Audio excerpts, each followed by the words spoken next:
Ooh,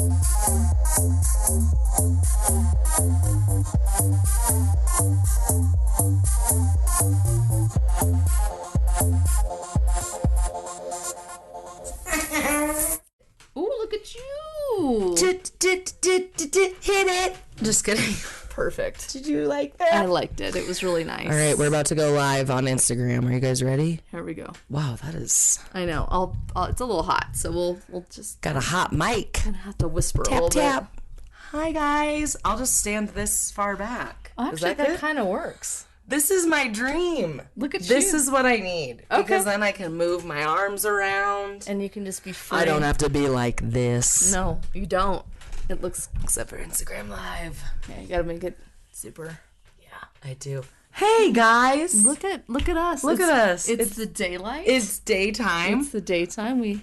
We're actually recording together. National Podcast Day. And yeah, it's National Podcast Day, guys. Serendipitous. It is. We have a dog. Look how big this dog is now. Yeah, look how big she is. Look at her little face. Yeah, she'll put your tongue right in her mouth. She didn't throw up just now, like right before this, so that's good. Yeah. She can lick inside my mouth all she wants. Right. The last time that she did vomit everywhere. She did. I don't know why she it wasn't after she kissed me, let's be clear. It was before she gave me a kiss inside my mouth on accident. True. It's okay. But she had thrown up. It's fine. She's a puppy. Don't worry. I'm good. You? Yeah, you can clean that up for me. That's nice ASMR. There we go. Mm-hmm. I'm good, you know? If you guys didn't know what that ASMR was, it was the dog licking the glass, not like me or Shay licking the glass. No. While we're drinking. Anyway. Yeah, we're not animals. Yeah. Yeah, so we, what? No, it's not been a while. It's been a minute. It's been a month. You've been busy. I've been busy. But it's the end of the month. It is September 30th today. So technically we did record this month. We did. We got it in. It's not going to be released until October. We slipped it right in real fucking quick. But wink, it's good. wink. Wink, wink. But it's good. Just living our best lives. Yeah. We've just been... It's crazy, like, what you were saying, though. It's like, I haven't seen you, but it has not, like, a lot has happened. Yeah. Just trudging through. We also catch up. Yeah.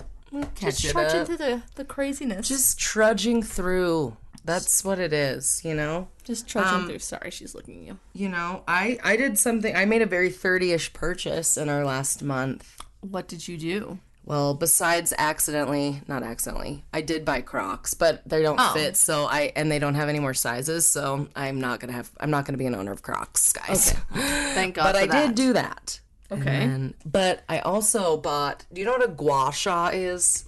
No. It's like a fucking meteorite stone, and it's for like lymphatic drainage and like it also helps lift your face and stuff, because, you know, when you're 30ish, you get, like, wrinkles and shit, and I don't like to, like, put needles and shit in my face. You do. And stuff. It's not too bad, but... I don't. I'm scared. Can you also just do that with a regular rock?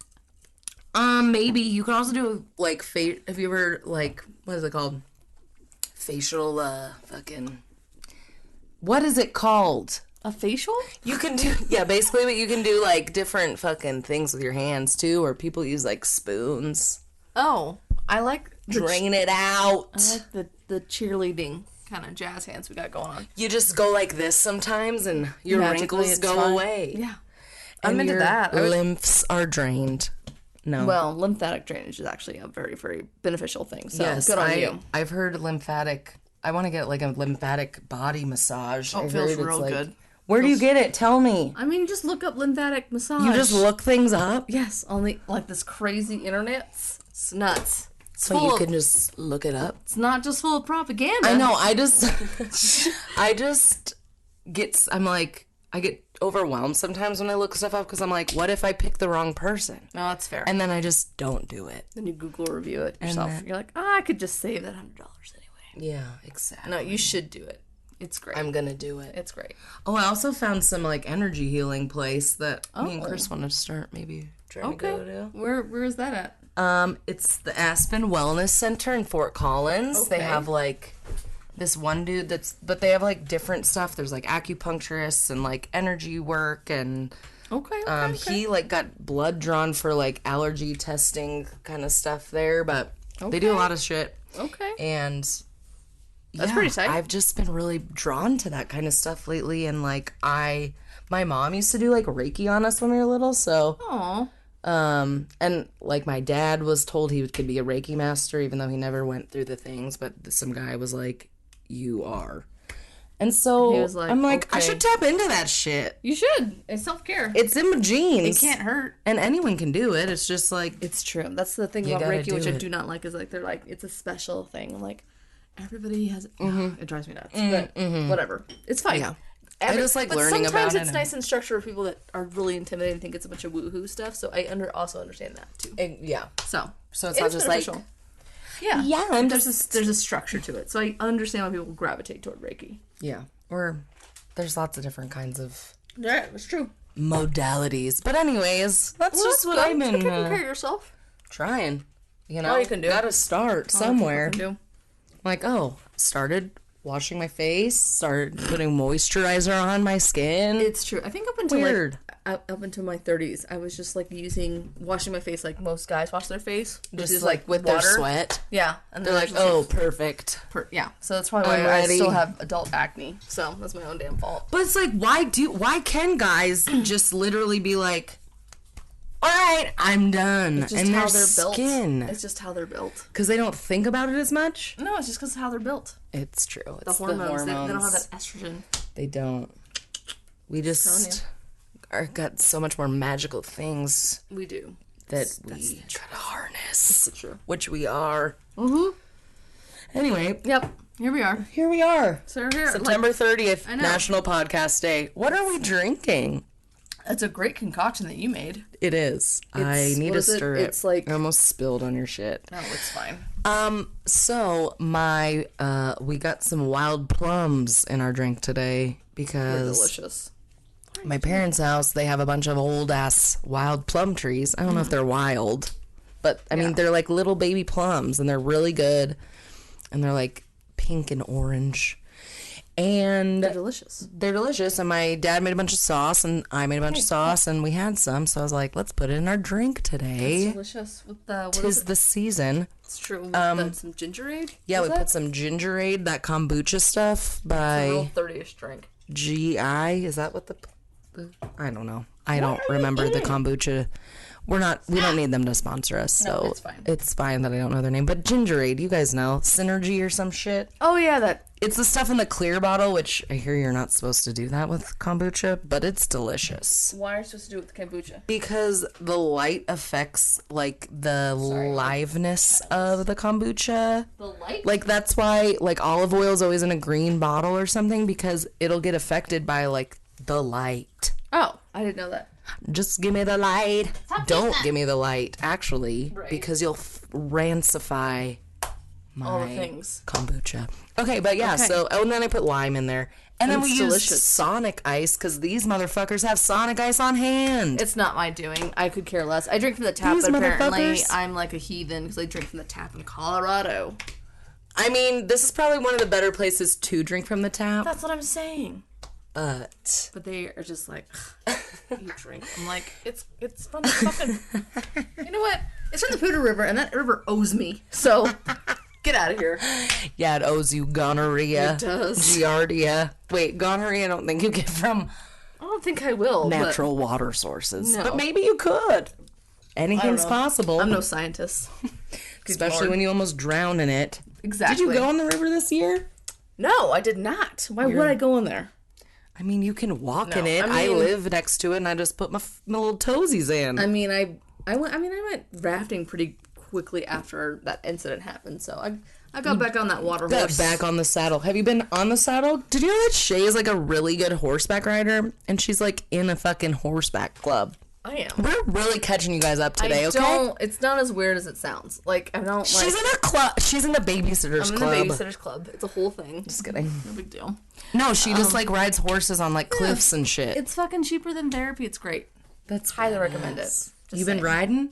I got... Yeah, they started their fall season, so I went and did, some more cattle, like, what is it called? Like cattle drive? Like cattle sorting or whatever. It's super fun. Oh my God, I want to go. Can you have a guest? So fun. I don't know. I have to be better. Yeah. One day I'll get in the club. It's so much fun. I just need to... You could probably do it. I could. You could probably do it. I feel like I'd freak my own horse out if we were on a cliff and I'd be like, you better not fucking fall. Oh my God, oh my God, oh my God. And it'd be like, okay, I'm jumping off. I'm just going to jump off because you're obnoxious. You need some help. You need therapy, ma'am.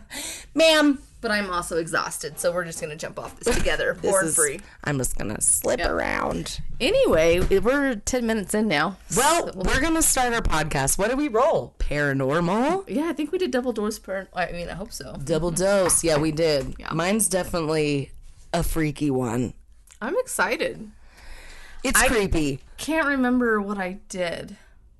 But that's usually my MO, isn't it? It's like a surprise for everybody. I know, especially after we wait. Like, you always research shit, like, right away. Yes. And then I'm always like, all right, one day late before we record, maybe, if we're lucky. It's fine. We're going to get back on that horse girl. It's going to be fine. It's all good. We're getting on it. It's all good. Just like we're in an adventure club.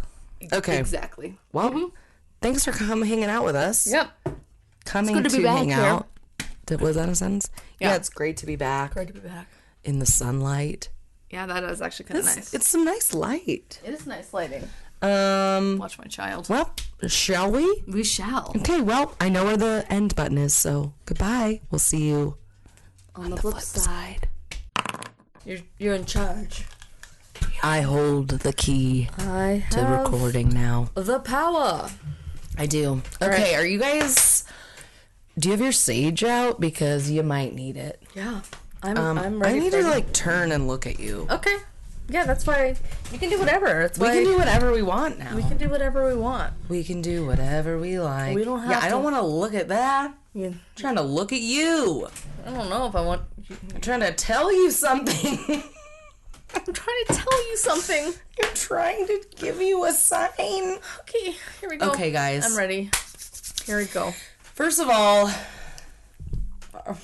Our space is protected, okay? I'm really worried about the story. It is creepy. Okay. It's probably not even that creepy. No, it's fucking creepy. Maybe it's good that we're not doing this at nighttime. Yeah, it probably is for the best. Okay, this is good. Okay, so today we're going to be talking, for me, about a haunted wine cabinet, basically. But I'll get a little... Which is my nightmare, by the way. I don't want to give away what I'm going to title this portion, because... I'm going to tell you what's in this fucking box. And it's not a dick, but it's close. Is a dick in that box? But I mean, like, you can give it away because at this point they'll know what the title is. Yeah, it's true. It's a Dybbuk in a box. Oh, I like It's called a Dybbuk. The Dybbuk is in this wine cabinet. Okay. And what's a Dybbuk? Well, let's... I feel like I've heard of a Dybbuk, but I don't think I've really heard of the story. Well, here we go, guys. At least this particular story of this particular haunted Dybbuk wine cabinet box. Okay? Which honestly, really seriously, a wine that's haunted or a wine box is like my fucking worst nightmare. Like a little fucking haunted jewelry box or some shit? Like I can't get to the wine. Like, it's upsetting to me. Yeah. Well, don't worry. There's no actual wine in this anymore. Okay, so no wine was harmed in this production. No. There was no wine ever in this story. Tight. Well, maybe some. I would think it would. Okay, so first of all, let me tell you what this little wine cabinet looks like. It's got two little doors. It's a big, long, rectangle box. So it looks like a cabinet. It has two little drawers. It has little, like, wooden grapes on it. Looks like a little cabinet that has two little drawers under it. Okay. Looks old. Looks like antique. Okay. It's a little wine cabinet. It looks like a wine cabinet. Yeah, but it's not. Okay. It's not just anything. So, our story starts with a man named Kevin. It's always a Kevin. Kevin is a antique dealer out there in Portland, Oregon, kind of by Beaverton, where our friend Mackenzie lives. So watch out, Mackenzie. Yeah. I actually don't think it's not in Oregon anymore, so she's safe. She's okay. It now lives in Missouri. But anyways, here we go. That sounds like a fitting place for it. Anyway. So Kevin was at an estate sale, like he does. He's a fucking antique dealer. Yeah. And he sees this fucking little wine cabinet with a bunch of shit inside of the wine cabinet that he's like, oh, I need all that stuff. So he didn't give a fuck about the wine cabinet. He thought he was buying everything in it and not the actual cabinet. So then when he was like, I figured that it wasn't even for sale. So he bought all the things inside or whatever. And then when he went to go get it or something, he also ended up getting the wine box too. He was like, oh, that's weird. They're like score. Yeah. Well, no, he was like, I didn't need this. No, but the people that were selling they're exactly like, fuck yeah. It's like the Jumanji game. Literally. Yeah. It was like these granddaughters were running the estate sale and they were selling like their grandma's shit. Was there 3 of them and did they have like warts on their faces? Because I would have been like, there wasn't. They're witches. No. Whatever. No.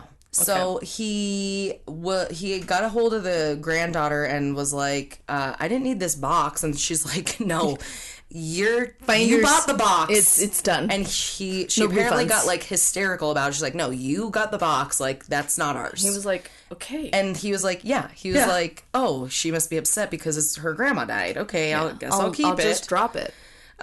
So yeah, back to Kevin. So then, you know, he puts the wine box in his fucking antique cellar. Yeah, whatever. And he, like, goes away. He's, like, he's, like, off doing something. I think this was, like, in the next couple weeks or week or so. And this girl, Jane, that worked for him, was at the shop by herself. Mm-hmm. And Jane was, like, cleaning or something. And she felt, she was, like, down in the basement doing some cleaning. And she was like, I felt something was down there, and I felt like something was watching me. And then she heard glass break, and then she heard other things being thrown around. So she, like, sprinted back upstairs and, like, went and hid by the fucking, like, register and was, like, freaked out. She called Kevin. She's like, someone's in the shop, like... Come now. She also called, he's like, call the cops, like, I'll turn around and come back. What year was this, like, around? This is, like, in the I think it was, like, 2000, like, it's so recent. Not that this long isn't ago. Old. No, which makes this it, is not that long ago. Makes it creepier, but go on. At least this part of the story is of this very, like, recent history. Correct. Recent... What? Anyway. Recent times. Not long ago. So I guess Kevin was like, you need to call the cops, but right when he was going to say that, their phone call, like, ended. So then he couldn't call her back. And then also she was trying to, like, get out of the door. She was trying to get out of the shop, but all the doors were locked. So she was just, like, hid behind the register or whatever. Okay. So then Kevin came back. He saw that the gate was, like, literally locked. And he's like, that's weird. Why would someone lock the door? Or gate or whatever, like a fucking like panel, like channel lock or whatever they're called, like that actual like you know, but like a regular. How old is this person, by the way? Jane. Jane's probably like 25. I thought like maybe she was like a 15-year-old, but go on. No, she's like an adult. Okay. And Kevin's like, I don't know, middle aged, 40s. Yeah. So he comes back. He goes downstairs, and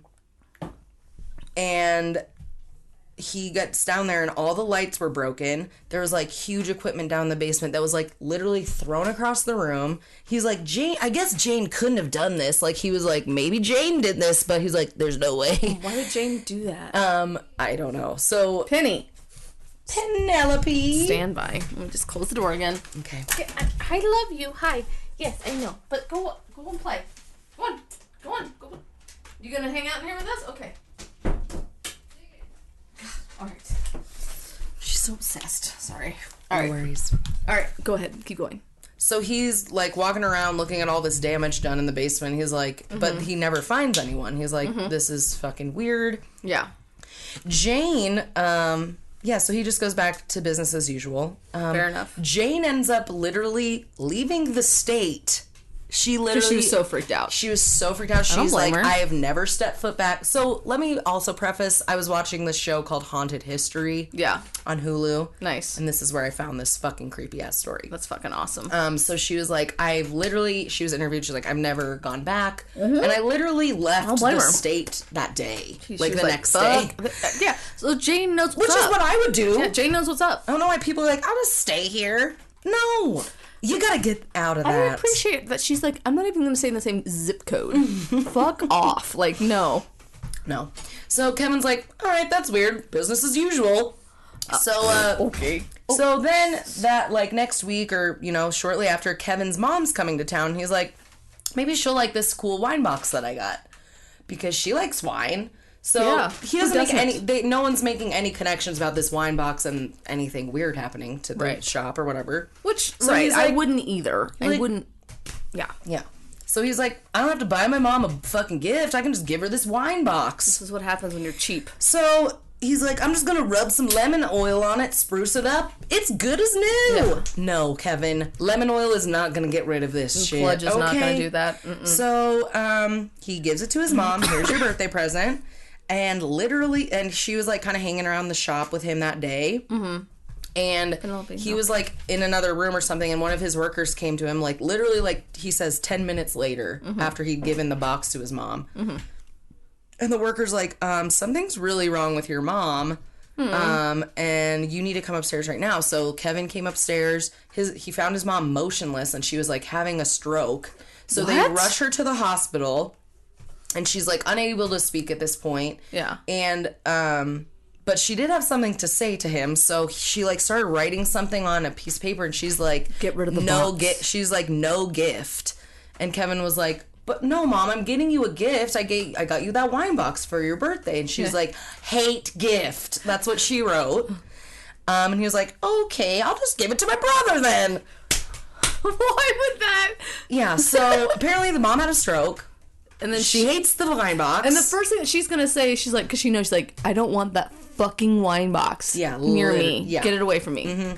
So then he's like trying to pawn it off to some other people. He's like, I'll just try to give it to my brothers or something.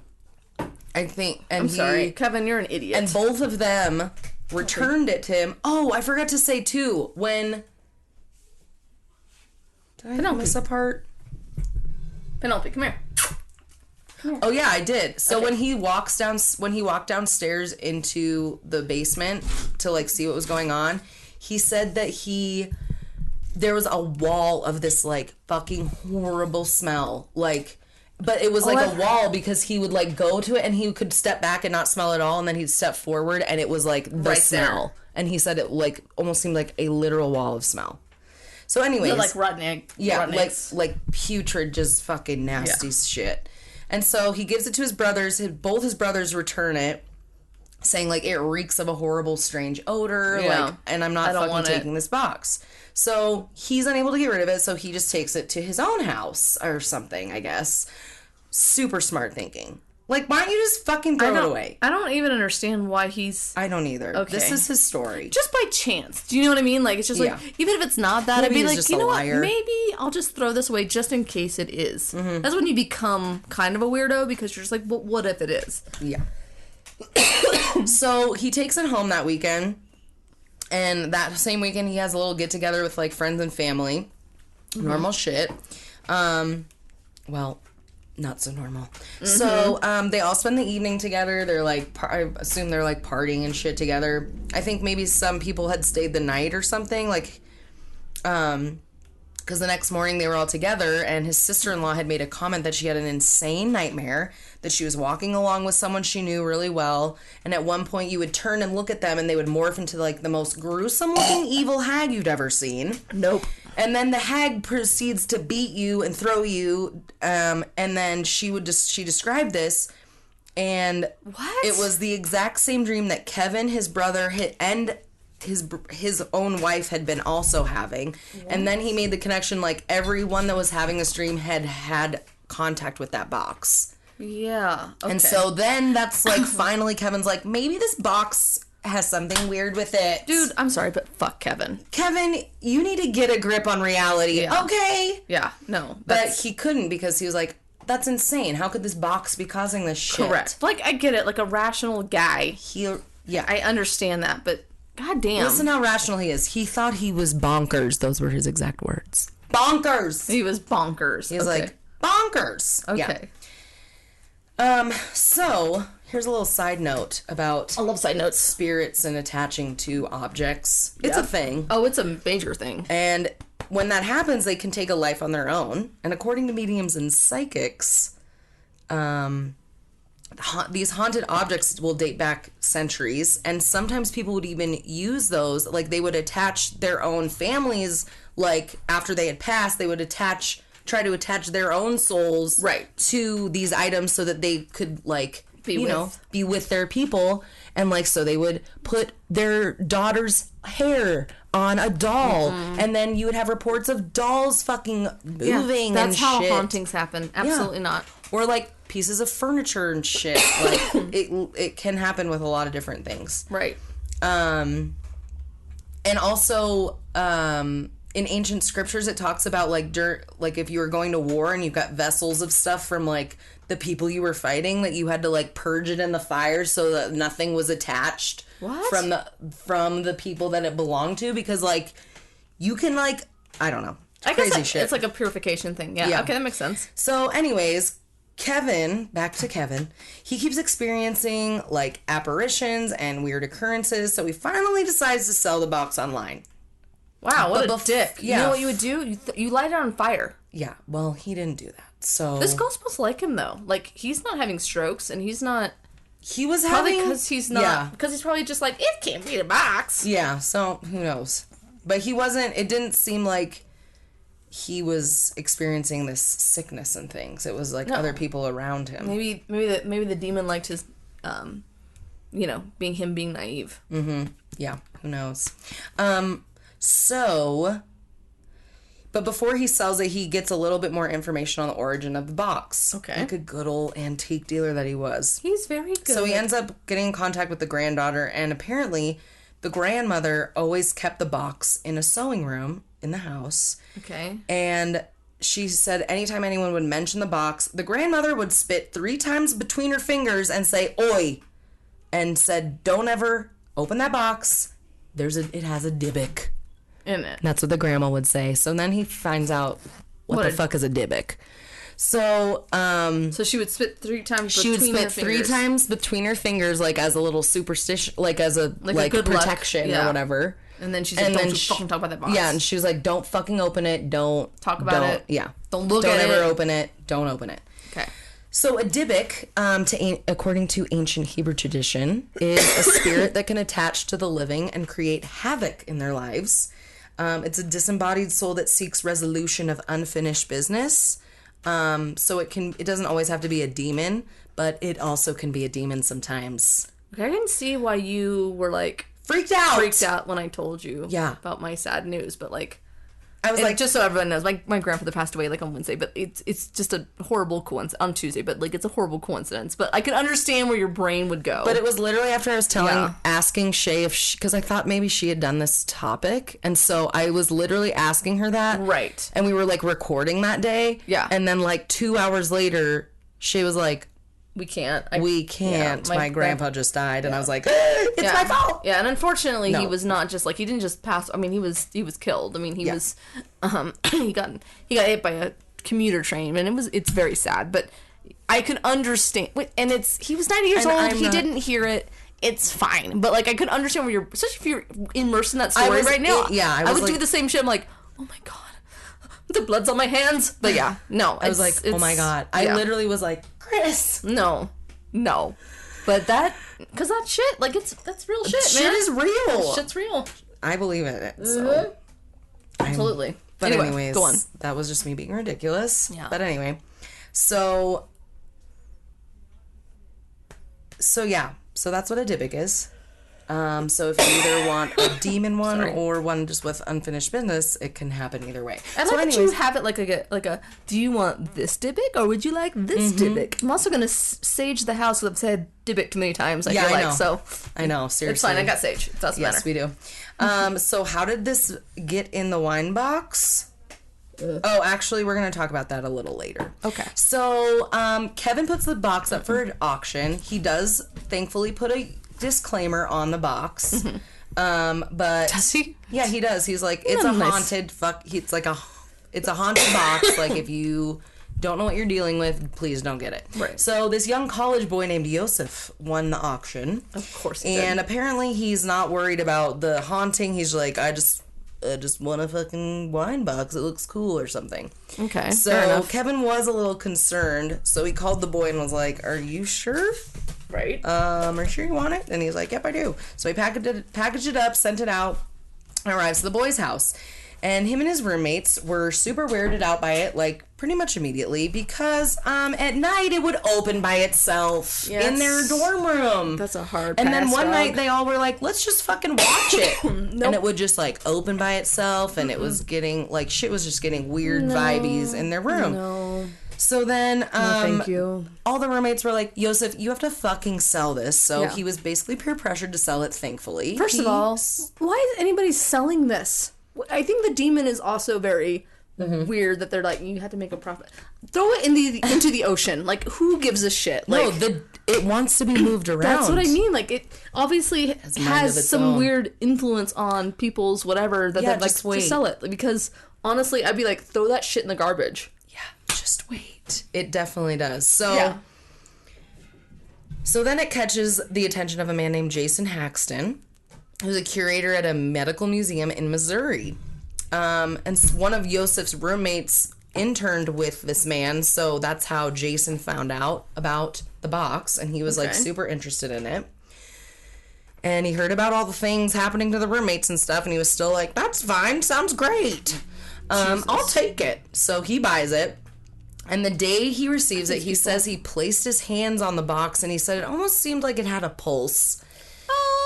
And he then also said he immediately had a very sharp pain in his body. In his heart? No. I'm just joking. In his body. I'm just joking. And then that same night, he had a gruesome, demonic hag nightmare, just like these other people had. Dude. And he said her face would get torn apart and then become whole again. And then he woke up the next morning to shave. And then he looked in the mirror and his eyes were like bloody, like someone had ripped them out. Like looking back at him in the mirror, it looked like someone had gouged his eyes out. Like poltergeist shit. Yeah. And he was like, this is fine. What the fuck? Then his family was saying like things started going wrong more. And he was becoming the dad was becoming short-tempered, starting getting physically ill, like not sleeping well, getting obviously sick. What? And Jason's like thinking he lost his mind, just like Kevin did, but at the same time he's like unable to let go of this box, and he knows everything about this box. Right. And his family was like, he was like obsessed with it, and he was afraid to let it go. Right. And so then it started haunting like the family, and his son started seeing shit. Like he saw this undulating mass of black, like almost like a black flame, like going throughout the house. And, like, it would undulate in one place and then it would, like, move around. And he, like, was, like, I think he called to his dad and was like, I'm not the only one that just fucking saw that, right? And so, this thing was, like, fucking haunting their fucking house. Fuck? Okay. So then Jason finally starts doing more research on the box and where it came from. Okay. And he finds out about Kevin. And then realizes the original owner of the box and Kevin's grandmother had a lot in common. So then he was like, maybe Kevin is the actual original owner and he's just trying to make it seem like it's this other family or something. Oh, okay. But then, but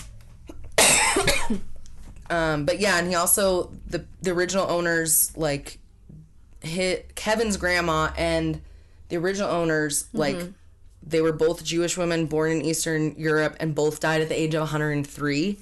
Which is also a weird coincidence. That is very weird. So maybe then he just stops assuming all this shit and he just calls Kevin himself to get the story. And he eventually convinces Kevin to go to the original house where they purchased the box and, like, get the fucking real story from these people. And so Kevin does. And he goes to the house, and it's this other woman that answers the door who's also the girl's granddaughter, but it's like an old classmate that Kevin used to go to school with that he didn't know about. So she invites him in, and she gets the story of the grandmother who owned this fucking box. Okay? So here we go. The grandmother lived in the ghettos of Poland in 1938, okay? Still not that long ago. Right before World War II.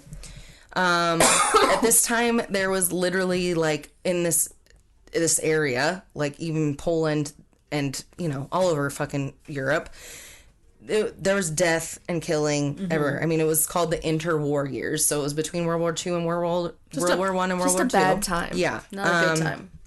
And at this time in Poland, it was when they were having the pogroms for the anti-Jewish, like, and, like, anti-Jewish riots and, like...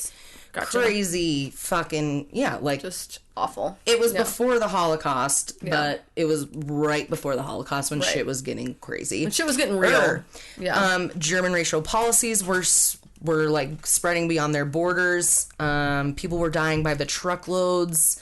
And at the time, because of all this fucking crazy shit going on, it was all the rage to conduct seances. Yeah. And like practice little, witchcrafty kind of things. Maybe the darker kind of witchcraft seance. So there was like this underground thing that was happening at the same time. Okay. Yeah. But it was happening a lot. Like, it was a popular thing for women to gather together and, like, you might as well, like, just, like, fuck it, like... Yeah. Fucking fuck. It sucks here. And who knows what was, like... Right. Circling around all that, like, all the negative... That nasty energy. And fucking horrible. For sure. It freaks me out, like... Absolutely. So, so sometimes these seances just didn't go exactly how you wanted them to. And sometimes people would accidentally unleash a demon or something crazy. Yeah. So as Kevin was listening to the story, Kevin hears an elderly woman from the background. She's not dead. So at first I was like, is this a dead lady? Right. No, it's an elderly woman that still lived in the house, and it was actually the grandmother's cousin. Okay. And he hears her say, it can choose, and it chose you. And Dybbuk? He turns around to see her. To see the woman who's talking to him, because, like, the granddaughter's, like, telling him the story, and she, like, comes in from the background and is like, it chooses you, motherfucker, so don't worry about it. And then, he's like, what chose me? And she's like, Dybbuk's from the dark side. And she didn't say that exact words, but she says... Essentially, you're fucked, bro. Yeah. Yeah. So Sophie, the cousin of the grandmother, begins to explain the story of the wine box... because she also had firsthand experience with this wine box. Okay. And so Sophie says that her and the grandmother would conduct seances during this time, like you would do. As you do. And Sophie went on to describe her and Havila, the grandma, made a spirit board with a yes and a no. They basically made a Ouija board, a handmade Ouija board. Cool. That wouldn't go and they would use incorrect at all. Yeah, no, not at all. Jesus. Just write some letters on things, some numbers, and a yes and no. Put the E backwards. It'll be fun. Yeah, and then they would use a pendulum and like ask things questions. And so like what? What's your favorite color? And literally. Probably not. So the woman felt certain they contacted an entity that was playing games with them. So they like kept messing around with it. Obviously, like what the fuck's going on? Oh, so because of what was going on at the time, like I said, like there's so many fucking negative, like weird energies and spirits, like probably lurking around and shit at this time. That's for disgusting. Sure. So who knows what could have fucking slipped right in. No, absolutely. So what's happening? So then this little entity that they were playing with ended up convincing them to bring him into the world. So there it is. Once you bring it in, it's a lot harder to get it out. Yes. So like also know that if you're ever trying to fuck around with some weird shit, guys. Mm-hmm. So yeah, Havila decides that they are like, sure, we'll bring it out. And they soon realize that this entity is not good. Once they actually bring it into the world. And then they try to do another like seance to try to contain it into this wine box, right? Right. So, also, the night that they tried to contain the spirit, they failed, and shit went really wrong. And it happened to be on the night of November 10th, 1938, which actually has historical significance called the Crystal Knot. And if you don't know what that is, it was a pogrom? I don't know what it's not program, it's like pogrom, something like that. Or something like that. When 1,000 synagogues were burned and destroyed, 30,000 men were arrested and put into concentration camps, and it was the beginning of the end, and the end of the beginning is what it's known as. It was a turning point where anti-Semitic policies turned into widespread violence, and for Sophie, that was no coincidence. She was like, this was our fault. Yeah. Which it wasn't their fault. It wasn't, but it's still... It happened to be that fucking night that they failed putting this fucking crazy-ass fucking demon thing back into wherever. Holy contain it. Shit, okay. And even if you try to contain something like this, like, you don't actually contain it, because it can still, like, its energy is not contained like maybe some of the stuff is, but, like, it can still fucking do shit. It can seep out, for sure. So, Jason does more digging. Oh. Sorry. So then... Yeah. Later on, so then again, the cousin, Sophie, tries to contain it into a box, and the seance does work. So then they do have it in this wine box, and that's when she keeps it, you know, they keep it, and they don't open it, and they fucking whatever. So then Jason, the new owner, decides to do a little more digging, because he thinks there's somehow a connection between the box and why it ended up where he is. I guess. And he realizes, after his little researching, that his town where he lives in was home of a man named Harry Hamilton Laughlin. Do you know who that is? No, I don't. He's a motherfucking fuck. Okay. He was a major eugenic activist. Ooh, nice. And operated as the head of Society of Eugenics, paving the way for restrictive immigration laws in the U.S. Cool. And he brought his studies and scientific studies, or whatever the fuck you want to call whatever the fuck he was doing, over to Germany, where apparently Hitler got a hold of it from this guy, Harry Hamilton Laughlin, and takes it to where we know where Hitler took it. Yes. He was like, oh, that sounds great. Oh, that's perfect. I'm gonna fucking do this myself. Yes. Like, oh my god. Yeah, so and this guy was, like, lived in this town in Missouri where the box is now. Okay. Cool. Real weird. Yeah. Clearly an evil man. Yeah, so maybe it's a freaky coincidence, but maybe the box does choose the person. Yeah. So wait. Okay. And, like, connected, like, just that it has all these connections to, like, and then Kevin's grandmother was a Jewish woman that was also, like, born during that time, and, like... It's interesting. It's just all fucking weird. It is a little weird. So finally he's like, it's time to do something about this box. No shit. But he doesn't burn it, but he does one better. He wanted to contain it in a way. Okay. So he contacts religious experts, and he creates an ark.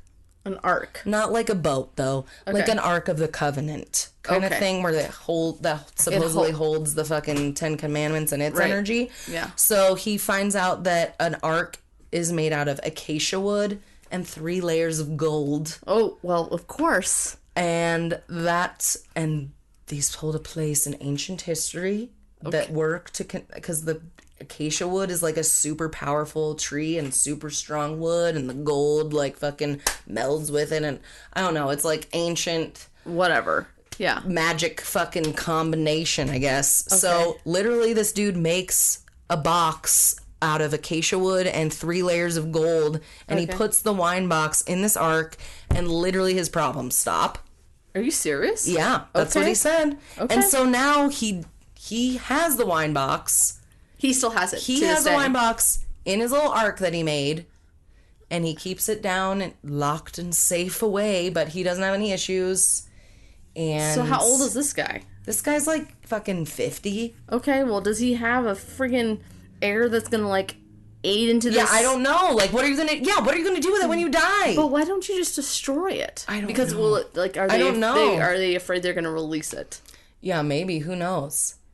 Because you are supposed to burn, like, in order to purge something, you are supposed to burn in a fire, but I don't know if the demons are different. Right. That's also true. Who knows? So, anyways, that's the story of the haunted wine box. Jesus. It's my Dybbuk in a box. I like that. Dybbuk in a box. I like the title. I made a little song. Step 1, don't fucking open the box. Step 2, try to seance that Dybbuk in the box. Don't fucking open the box. Just don't open it. That's the way you do it. Okay. So basically the moral of the story is that if you're ever in a estate sale and you get a stomachache touching something, don't buy it. Yes, just walk away. Leave it alone. In fact, just go to Target for your knickknacks from now on. Just don't even worry about it. Don't get thrifty anymore. Those things probably have weird energy too. Just don't get thrifty. Yeah, don't. That's what I would do. Be like, well, I have to go to Target and I have to buy like all this expensive shit because my tummy hurts when I touch old jewelry boxes. Exactly. So. Yeah. So, oh my God. Oh, I thought that said 52 minutes. I was like, Jesus, Brie on tea. You nailed it. You better shut your goddamn mouth. You fucking nailed it, girlfriend. Thanks, guys. So, thank you. Bless you. May the Lord keep you and hold you. May He protect you. Perfect. The guardian angels of life. Oh my God. The sage of the all of it. Heavens. Let it protect you. Well, it's as amazing. You go. Anyway, yes, that's my story. It was a good one. Wasn't that fucking creepy? I'm actually really glad that we did not do that at nighttime. I know. I would have just been like, well, I guess I'm watching whatever, Barney and Friends for when I go to sleep. Literally. I know. Isn't that creepy? Mm-hmm. Mm-mm. Yeah. And then literally I was like so delved into it. Yeah. It was. And then everything I was like. Yeah, you found a lot of information on that one. God damn. Then that night, dude. Or it was like the next day. It might have been the next day. Me and Blue were walking. It was nighttime. And then I was like walking back and Chris was, he was like doing the smoker As long as it's not floating, then we're good. Nothing was floating. Okay. But he had his like firebox open and he had like wood in there and he had been burning it for like a while. Yeah. I literally walk up and a fucking log falls out of the firebox and I was like, oh my God, I'm Jesus Lord. But I was like, that could happen at any time. I didn't throw a fiery log out of the firebox by myself. That's some Final Destination shit right there. That is. It's some Final Destination shit. That is. You're also next to the control, so I can't turn it off. Okay, well, here we go. Next round of. Are you ready for this? We're totally ready for this. You all ready for this? You can edit it out. Mm-hmm. All right, guys. Go for it. We're back. Did you miss us?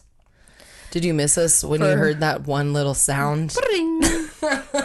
Just like that.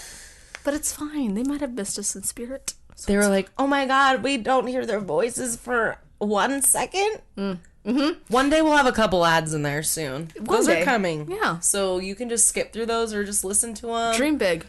Dream fucking big. It's in the fucking works. It is, girl. It's in the pipeline, bitch. It is. I'm not downplaying that at all. Sometimes I wonder, I'm like, does Farmhouse Hemp code still work? So if you guys want to use our Farmhouse Hemp code 30ish, go for it. Do it and tell us if it works. Report back and then also give us a review. I'm too afraid to ask him.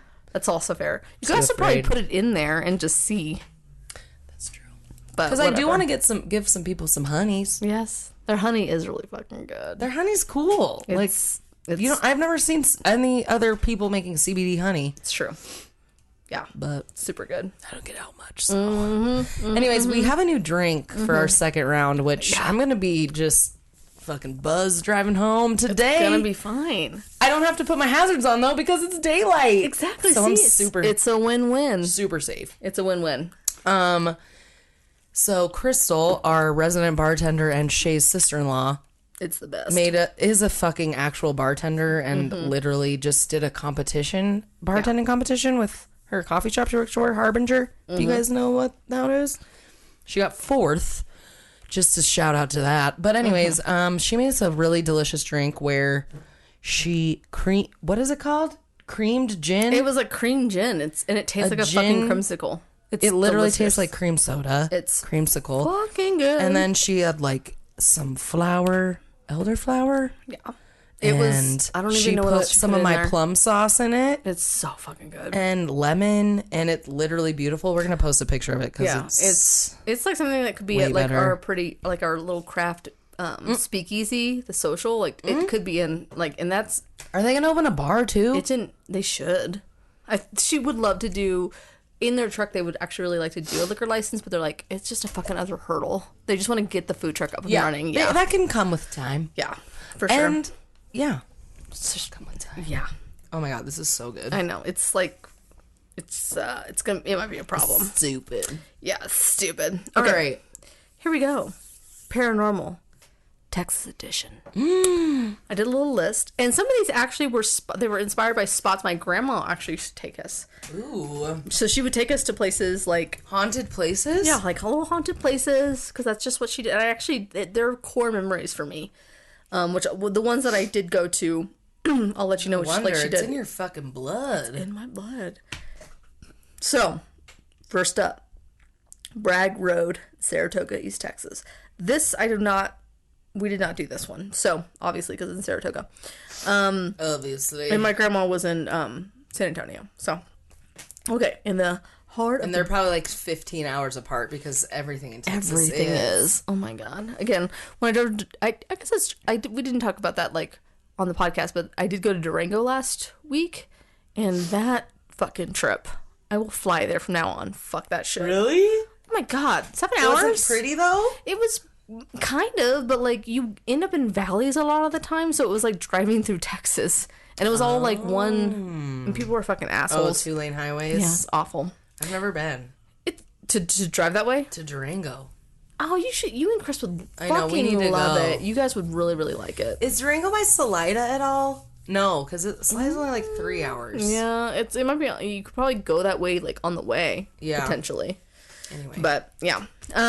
Okay, so Bragg Road. So in the heart of the Big Thicket in Hardin County, and in the heart of said that wrong. Already off to a great start. So it's the infamous Bragg Road, home to the countless sighting of the ghost road light that appears to nighttime travelers on the road between Saratoga and the defunct village of Bragg Station.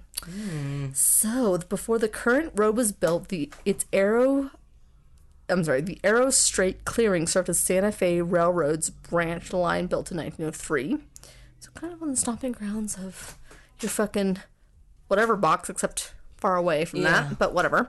From its 30-ish years later. 30-ish years later, exactly. I love that. From its inception, locals considered the line haunted by Mexican laborers murdered by a thieving foreman, a deserter shot by Confederate soldiers. So just a great range of history. Wait, so like all these are like, okay, so there's this group of ghosts, and then there's like these kinds of ghosts, and they all sit together at the same lunch table, and they kill these Mexicans. Correct. Yes. Oh, wow. It's a whole thing that they're like, you can't sit with us, but we can sit together. Go fuck yourself for eternity. Wow, I can speak.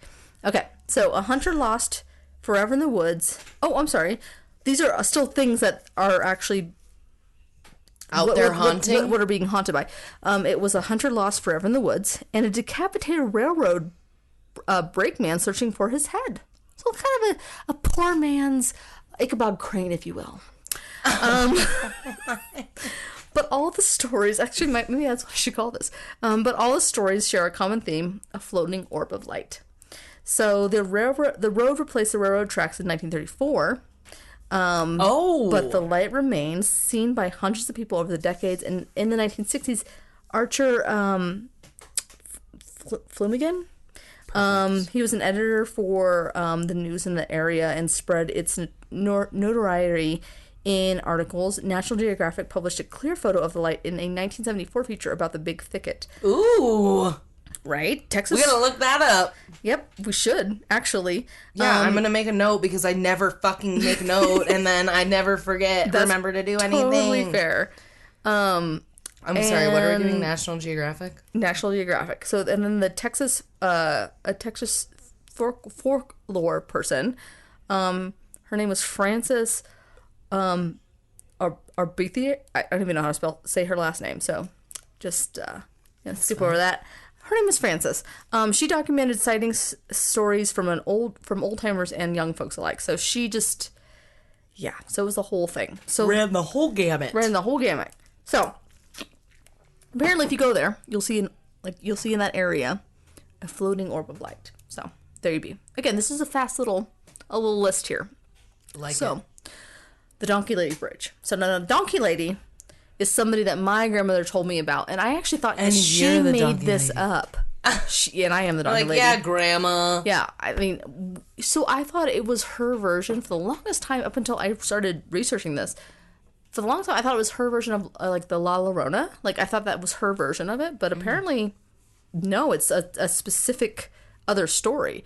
So, all right, Grandma, I called you a fucking whatever, and like you were just like copywriting on people's... Touche, Grandma. Touche. So, potentially one of the most unsettling things about the Donkey Lady and her bridge is that there are so many origin stories for the story, essentially. So, one story claims that the Donkey Lady was part of a farming family who lived outside of San Antonio that met a terrible fate. So, in the story, that the Donkey Lady's husband, the farmer, set fire to their home and family, leaving her horribly disfigured and grieving. And then different like iterations of her story claim that she had been around since the 1950s, while others say that she's been haunting the area since the 1800s. Oh, when did she get lit on fire? They don't even know. It's kind of like a who's to say kind of thing, because there's so many like, if it's probably more like an urban legend than anything, just to scare you at night. But all iterations of the story came with the same conclusion, that the Donkey Lady haunts the area out of pain, grief, and restlessness.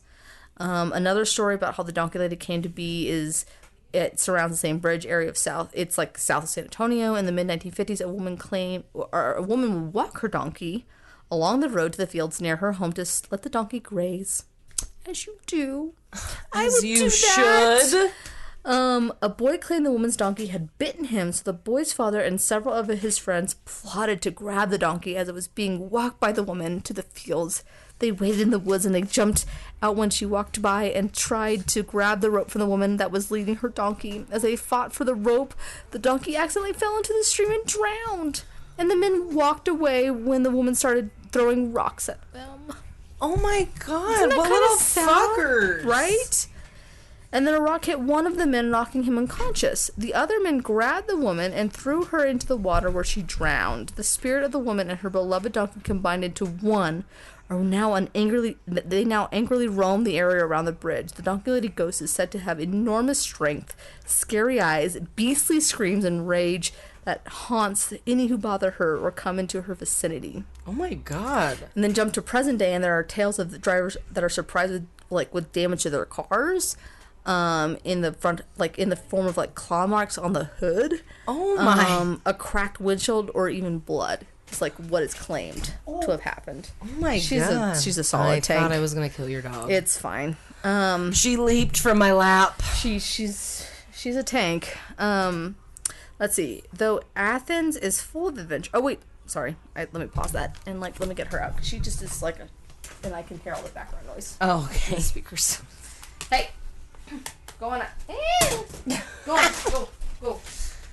There. Now she can get in. She better not. Okay. She better not be. Okay. Did I? Okay, so let's see. Here we go. Okay, so next story is, I didn't write who it was. I don't know why I didn't do that. So it's based in Athens, Texas, which, where's Athens, Texas? I can't remember where it is. I feel like it's East Texas. So it's full of adventure. It also has a darker side that'll make you go bananas. Legend. BANANAS? 100%. Legend has it that a circus train, which always ends well when you're already starting with the circus trains. The circus train was traveling through town when it violently crashed under the Thunder Bridge, known to locals as Monkey Bridge.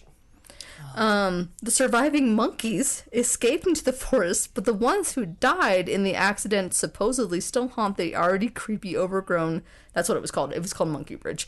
They still haunt the already creepy, overgrown area of the West College Street. The legend goes on to say that the escaped monkeys were gathered up by one of the locals. His name was Medford Fuller, and kept in giant cages at Fuller Park, where he did unspeakable things and performed creepy rituals. The overgrown park is still there, where you can see the crumbling stone walls, and if you're brave enough to explore the dark woods, even Mr. Fuller's grave and the iron monkey cages that are still standing. His grave is over there? Yeah. It's like, I want to be buried here. By the monkeys in my cages. So then I can haunt it forever. Mm-hmm. Oh my god, that's so weird. Okay, now this is the big one that my grandmother took me, because she's a creep boat. How old were you? I was probably, I could have been more than 8. Oh my god, I love that. Yeah, I was 8. Your grandma's still alive? Oh yeah, so she had a, we called it Goldie. It was an Astro van, and it was from the early, it was like a 1990, 3, maybe 1990s. Yeah. It was this old Astro gold van, and we called it Goldie, and she would pile us all in there. No seatbelts. Oh. And those things were fucking tanks. Yeah, they were. And we were all, like, all of us cousins were pretty close in age. So, like, it was, like, from me to, like, probably, so there's probably 6 of us in there. And she would pile us all in there. And then we would go down these railroad tracks. And then we claim, she would drive down the railroad tracks to get to this place? Well, no, it was, like, this old, which I'll tell you, like, it was, like, it was like in this old, like this kind of like this deserted part of town, and she said like, oh, it was from a school bus of kids, and we're like, whatever. We just thought that she was like fucking around, but when I look it up, I'm like, sure as shit. This is gonna be you with your fucking 100%. Like grandkids and fucking she's so grandcats. She actually wears pants now, but she used to wear just like muumuus all the time. It was so fucking funny. But she would pile someone in there. She wears pants now, do you guys? I don't even worry about it. Grandma. So she would wear muumuus. She would like wear these adorable little Mexican muumuus all the time. But I love her. She would pile us all in there, and then we took baby powder. Is she the one that loves Selena? Yes, she's or in like was like Selena. Oh yeah, she was the one that had Yolanda in her house. Oh yeah. Yeah. That's the one that killed her, right? Yeah. She could have killed Yolanda. She could have got her, but she didn't. She was like, and she met Selena a couple times, and she met her Selena's husband, Chris, and I was like, Grandma! Yeah, crazy. Just to be clear, I'd never met Selena or Yolanda or anybody like that, so. But her grandma has, so my grandma did. She brushed her elbows. Yes. So she would take us all in there, and then we're like, where are we going? So she only took us maybe like twice. And then, in my head, and my uncle, who was a scientist, he's still alive, but like he would just like, oh, it's just because it's on a hill. It pushes down, but it was still freaky because you would park on the tracks, and then you put it in neutral, and then I'm doing like the thing like where it's actually up the steering wheel because like that's what the Astro van, man, and you would just start going down. But if you really want to think about it, it also really was on a slope. Yeah. So I'm just gonna be real about that. But then you would put baby. But that's fun, right? But you put baby powder on your windows, and then you would theoretically see handprints go on them. Did your grandma ever do that? We did it, and I like to claim that we saw them, but I don't think we actually really did. I think it was an imagination thing. I'm gonna be real about it. But we did do it. But we did, like, she did all that fun shit with us. So she that is so cute. So yeah, we did all that. I love that she was like did like creepy shit with you guys. Yeah. Like my grandmas would not. She wasn't like, crazy. We're going to mass. Yes, she wasn't crazy. I mean, we did that after, but she wasn't crazy. We did it in the daylight time, but like she So we did. I remember putting all the powder on that, and then like we sat there for like a minute. It took a minute, and then we started to go forward, and it. Even though, like, my uncle would, like, kind of squashed it, but it was still freaky. It wouldn't be automatically? No. We probably were sitting there for, like, a good 45 seconds. And then it started to move forward. Yeah. It was really freaky. Even if it wasn't real, it was still freaky. Mm. But so I actually do remember that. So I thought that was something that my grandmother made up, but sure as shit, it's right here.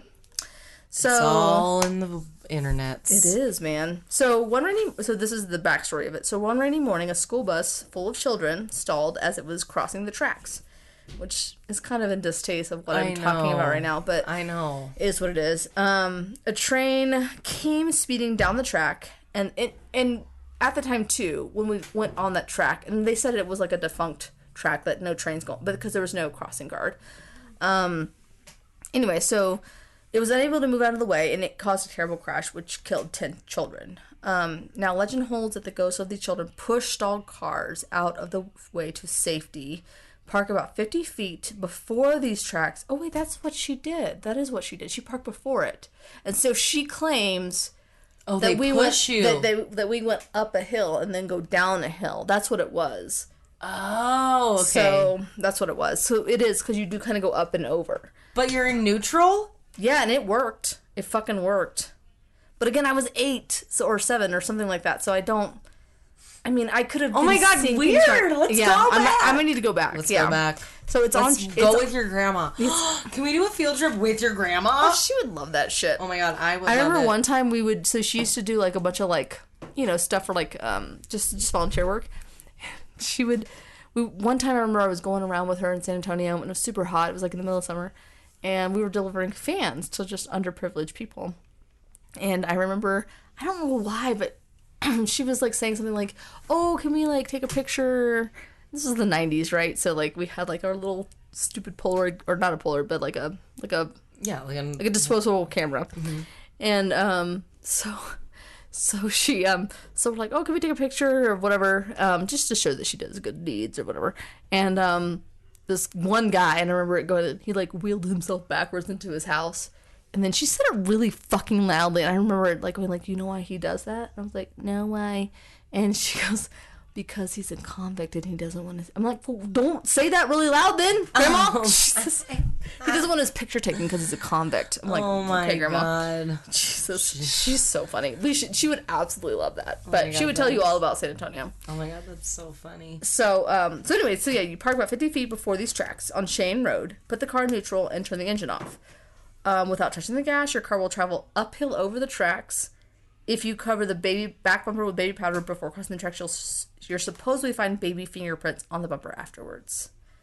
I remember looking. I don't remember seeing anything, but who's to say? But you did move. We did move. I don't know if it was real or whatever. It was still freaky in the moment. But like, what else? Like, it's not like some fucking some guys like. That's what I'm saying. What else is that? Mm-hmm. Crazy. That's what I'm saying. That reminds me of the about Bingham Hill Cemetery in Bellevue. Me and Chris went there actually, like probably a month ago. Yeah. And we walked Baloo around in there, and it is literally like most of the like headstones are children, but like there was an I remember in high school like. They would say, like, "Oh, if you go to Bingham Hill and you park your car there and you come back and there's, like, baby handprints on your car and shit." And gross. That didn't happen to us when we went. But actually, I was, like, almost kind of, like, I wasn't, like, creeped kind of out. I was kind of, Yeah. It's a beautiful little place. Yeah. For a cemetery. And it's, like, really sad. Yeah. But it's, like 1800s, and then there's some headstones that are literally stones because like Boy Scout and they also don't even know like where some people are buried. Like you're just like walking on. That's sad. It's weird. We should go. It's cool. We should go. Oh, but I want to do a podcast on it because apparently there's a bunch of people. There's a couple like pretty significant people that are buried there, and then just a lot like. Newborn babies were buried there, like 3-year-olds, and it's like, what was going on? I mean, it wasn't all at the same time, but like it was also like, I guess there's a lot of weird childhood diseases back in the like late 1800s. But crazy. Okay. I'm into that. I'm into that energy. Anyways, the handprints. But yeah, so that was. Well, that was all. That was the end of that tale. But anyway, so next is the Jefferson Hotel. The entire town of Jefferson seems to be rife with paranormal. It seems to be rife with paranormal activity. But one of the particular hotspots there is the Jefferson Hotel. It is not only one of the most haunted hotels in Texas, but it is also thought to be one of the most haunted hotels in America. So I don't know why I've not done a thing on that. Let's go! All right. Ghosts have been here have been a bit mean, or maybe just a bit mischievous, depending on how you look at it. They are known to throw things at the guests, even lock them in their own rooms. Other reports of paranormal activities include knocking on the walls in the middle of the night, footsteps running through the halls, children laughing. Nope, that's a big hard no for me. The children laughing and crying I can't deal with. Disembodied voices and strange shadows. Yikes. So, if you want to go and be creeped out, go to the Jefferson Hotel. The USS Lexington in Corpus Christi, Texas. So, a big boat? It's a big old boat. So many folks have described meeting a very kind and handsome blue-eyed young man dressed in a uniform who happily gives tours of the lower decks, whose name is Charlie. He has blue eyes? Blue eyes. Like striking blue eyes. They can see him? That's what they say. It's like you can see this guy, whatever. He'll give you a whole like fucking... And he looks like a normal human? That's what they say, is like he looks like a normal fucking human and everything else. So maybe it's just a fucking decoy from the hotel. Yeah, By decoy, I don't mean that word. Decoy Anyways. Of the hotel. Of the ship. Yes, the ship. But it isn't until they get informed that Lexington doesn't have tour guides. And that's when they get a little spooked. So Charlie was an engine and room operator who died in 1943 when a Japanese torpedo hit the ship. But even so... in the Gulf? Well, probably it wasn't in the Gulf the entire time. Oh, okay. It's a boat, so like it went places. I'm just like thinking like it's a tour boat or the Gulf in Texas, and I was like, what? That's fair. I did not. The USS Lexington. Okay, which that makes it's in the. Okay, got it. Yeah, Sorry. So, anyway, so there's a hunter. I was like, I'm so dumb about history. So what? It's fine. The Japanese attacked the Gulf. That's hilarious. Anyway, okay, so I guess boats do move around. They do move around. Okay, so then we got Hollering Creek, which is basically the local Arona. So no one knows why, but every so often you can witness a beautiful waif of a... Oh my God, my child is obnoxious. Of a girl weeping. Do you hear that weeping dog? Oh my God, it's my Lorona. It's my own Lorona. My weeping pit bull. No, she's not a pit bull. She's more expensive than that. My she weeping is a little bit bulldog. She's more expensive than that, unfortunately. So you can hear a beautiful girl weeping, like inconsolable, by the side of the road. Some believe she's mourning her dead children, kids that drowned by the nearby river. There's a lot of like drowning in Texas. Yes, in Texas. Others believe that she cries for her murdered husband, a man battered and killed by bandits. Others nonetheless are more cautious. Locals believe that she's nothing more than a devil or a demon. What you call it? Like a Dybbuk? A Dybbuk, if you will. Let's see. Could be anywhere. Attracting kind souls to her aid and stealing their very essence. Yeah. She steals your essence? That's what they say. That's what they say. It was never the same after I saw her. So then we have the Driscoll Hotel. Now, the Driscoll Hotel, it's a gorgeous hotel in Austin, and it was opened in 1886. And it was actually, that's where Rachel and Crystal had like their wedding night. So it's a it's a beautiful, beautiful place. It's known to be actively haunted, and it's actually one of the finest hotels that actually Austin has to offer. So one of the many spirits to haunt the lavish halls and rooms within is the ghost of the hotel's original owner, Jesse Lincoln Driscoll, who died of a stroke in 1890, shortly after the building opened.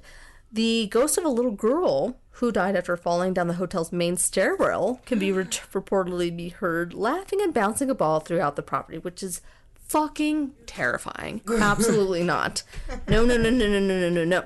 So a couple who stayed at the Driscoll in late 2019 also left a spooky review on TripAdvisor saying, "We are both awakened at different times during the night by someone touching our face and whispering in our ears."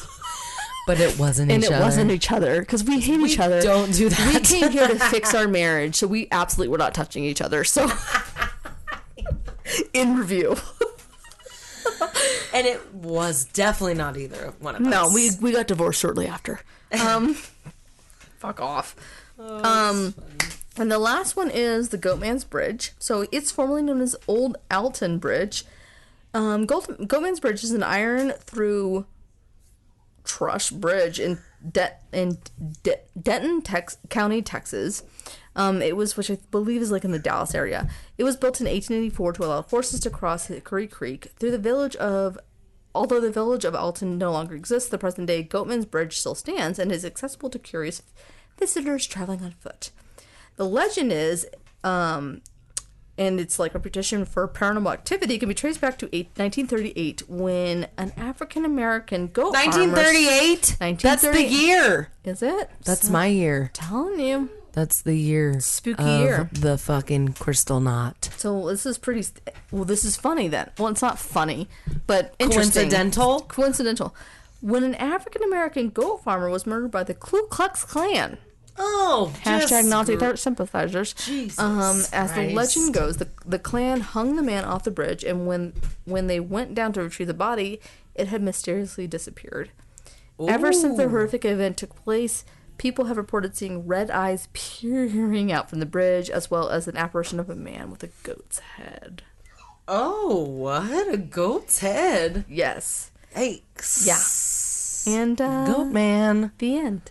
Yikes, Texas. Yes. Texas. Keep it freaky. Well, I mean, Texas is a big place. It's huge. It's got a lot of spooky... And there's a lot of fucking history. It's like, instead of green acres, it's like spooky acres, you know? Yes. It's got a lot of spooky acres. Spook acres? Spooky acres are the ones for me. They are. They're great. Uh-huh. We need to go to my friend who owns Dram's fucking haunted guest house. We do. Did I tell you about the things? You did, and I was like, we need to go. I'm gonna pee my pants, but it would be a good episode. She'd probably stay in her house if we got too scared. But it would be a good episode. It would be a great episode. Don't look back like that. There's a handprint on the window. There is. There is. Oh, there is, and I don't like that. Why? It's just my neighbors, but like it's still... Your neighbors? Yeah, because that's my neighbor's backyard. Oh. It's still freaky, though. Why do they lean on your window like that? Do you know what? I bet you that's actually on the inside, and that's when you that's Crystal up? like Nope. Pushing up. No, yeah. It's not. Shut up. I'm joking. She's like, I get to leave this house, so you can do whatever. You're safe. Whatever. Well, fuck. We did it. We did it. I chugged my beverage. You did. It was delicious. Right? I would drink 4 more of these if. If time allowed. I had to go back to work for a little bit, but it's fine. You do? It's fine. Oh, at 5? Yeah. Okay. Well, that's why we're here today. Here we are. We're here now. It was a good time. You guys, thank you so much for coming back and listening to us. We love you. It's my turn first. So much, and we're thankful for this time we get to share together. Yes. Creeping you out, or making you laugh, or whatever. Tickling your fancies. Oh, yes. Tickling your undercarriage. We didn't say one dick joke today. We didn't. We were good today. We were good today. So good. Anyways, if you feel so inclined and you don't know already, definitely feel free to leave us a review on the old Apple iTunes. It helps people see us and we get a wink wink. Hear us. Thanks for listening to us on the regs or whatever. And we're going to roll the dice now because that's how we pick what topic we're going to talk about on the next episode.